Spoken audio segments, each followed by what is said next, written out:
Welcome, friends. I am John Lee, and today we have another awesome video book review.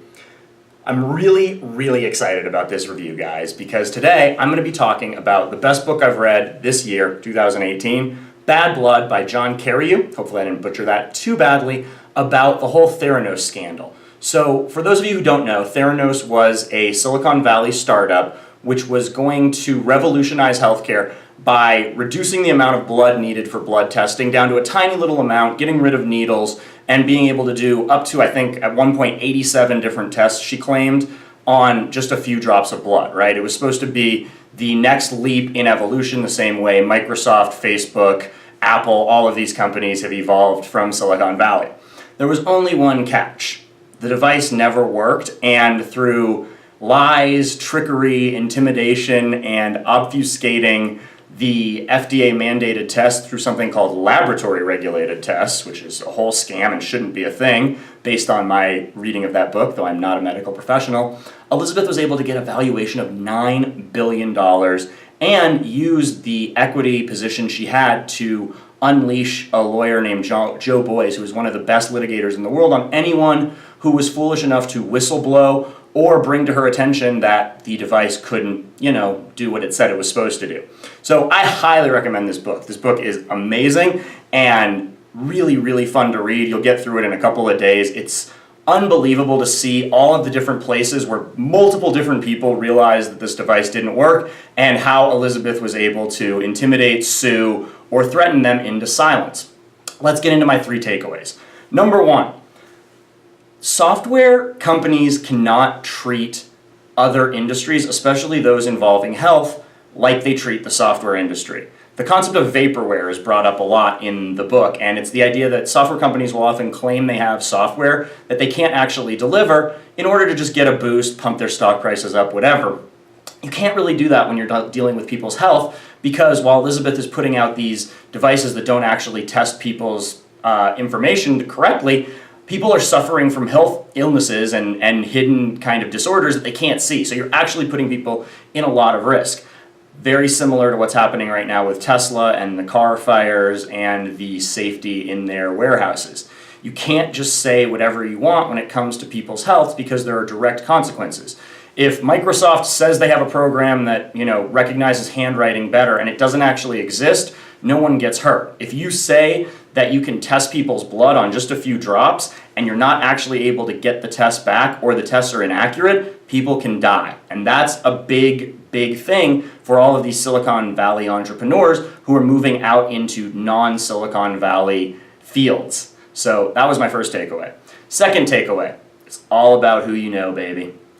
Elizabeth wanted to be a billionaire from the beginning, and she came from a family that was wealthy at one point, then kind of lost a lot of their money, but the dad still had a pretty high-ranking job. But she was neighbors with the grandson of the first venture capitalist ever in San Francisco. She ended up meeting the former Secretary of Business, George Shultz, whose grandson was convinced and had evidence that Elizabeth was a scammer, and George Shultz took Elizabeth's side over the evidence and family. So just a proof of how charismatic she was. I mean, I feel like I would have caught the signs, the acting like Steve Jobs, the weird deep voice, the strange secrecy, acting like she was a president when no one was trying to steal their company. I feel like I would have caught the signs, but, everyone should have seen the signs. And last, but certainly not least, I want to talk about venture capital and technology companies in terms of the big box store con. So as you probably know, because I mention it kind of a lot, I come from a family of gypsies and scammers. And one of the things that we are taught very early on is the idea of the big store con.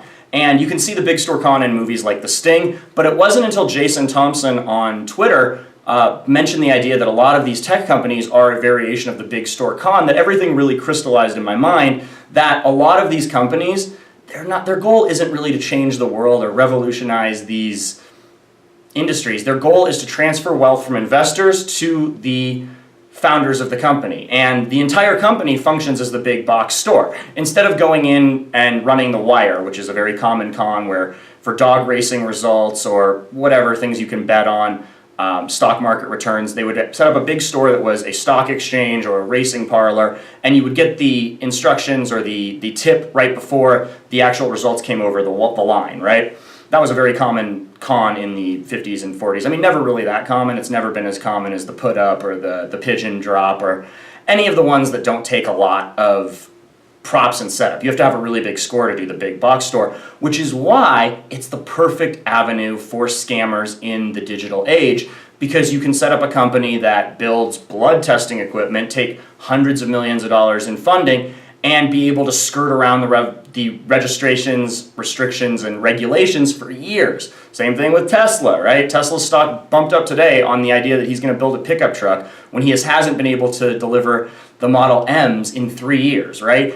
These things are kind of cons. They're similar to the big box store. They're just a modern recreation of it with a little bit more legitimacy. In the same way that the stock market is really just legalized gambling, and I know several gamblers who produce better returns with fewer blow-ups than many hedge fund managers. So that's kind of something that was crystallized in my mind reading this book, and thanks to Jason Thompson for bringing that up, because as soon as he said that, I said, oh my God, that's exactly what it is. You're setting up a business for the idea of scamming investors out of their money, and that jives perfectly with the idea of venture capitalists who basically only have to get 1 out of 30 investments right to be able to make money, right? These things aren't good. These are scams and tricks and flim-flams, not really investments in companies, and I think that's something that was really crystallized in my mind by this book. So overall, I give 5 out of 5 stars to Bad Blood. I highly recommend you read it, even if you're not interested in tech, even if you're not interested or know anything about this story. It's a great thriller. The story is amazing. I'm sure they'll turn it into a documentary or a feature film at some point. It's amazing. Highly recommend it. Best book of 2018 that I've read, and I highly, highly recommend that you check it out. And there's also a video floating around from Business Insider where he sits down with Jon Carreyou, and that's really interesting as well. And if you're kind of on the fence about the book, I recommend checking out that 6-minute video. You'll be convinced to buy it now. So thanks for watching my video book review. I will be back to talk to you very soon.